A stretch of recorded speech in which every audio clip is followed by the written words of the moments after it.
Classe de 4e, chapitre triangle, rectangle et théorème de Thalès. On s'entraîne à écrire les rapports égaux. Dernière proposition, l'exercice 57C, on nous dit que les droites rouges sont parallèles et il faut écrire les rapports égaux. Comme tout à l'heure, je n'arrête pas, je remets mes petits repères avec de la couleur dans les triangles. Voici ce premier triangle ici. Il est emboîté dans le deuxième triangle qui est là. On sait que les droites ici et là sont parallèles, donc c'est une vraie situation de Thalès, donc les rapports sont égaux. Alors on écrit sommet commun x, donc je vais avoir x truc sur x bidule égale x machin sur x chose égale, et les côtés parallèles. Alors les côtés, les points alignés, ça va être x, w et v. J'ai qu'à mettre dans l'ordre alphabétique, xv sur xw, xv sur xw.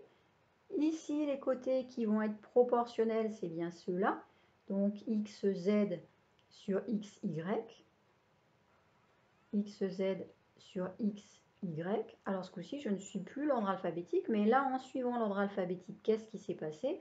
J'ai mis xv sur xw. V appartenait au triangle orange.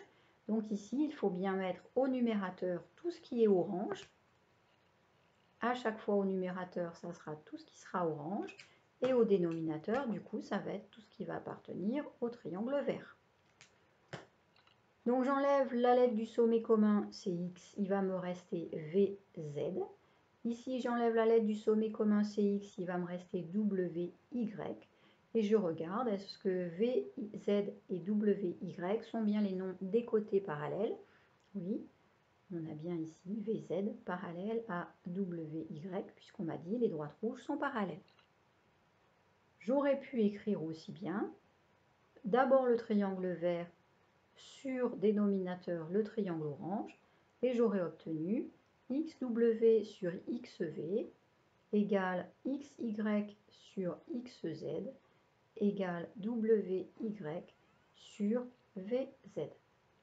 Voilà deux possibilités pour les égalités de rapport de cet exercice 57. Je pense que maintenant, c'est bien compris. Alors, vous allez bientôt pouvoir rédiger l'intégralité des exercices. Une fois qu'on sait écrire les rapports égaux, une autre difficulté, ça va être de calculer les longueurs quand on aura deux rapports égaux. C'est donc ce que l'on va apprendre à faire dans la suite des vidéos. Calculer une quatrième proportionnelle en utilisant les produits en croix. À tout à l'heure.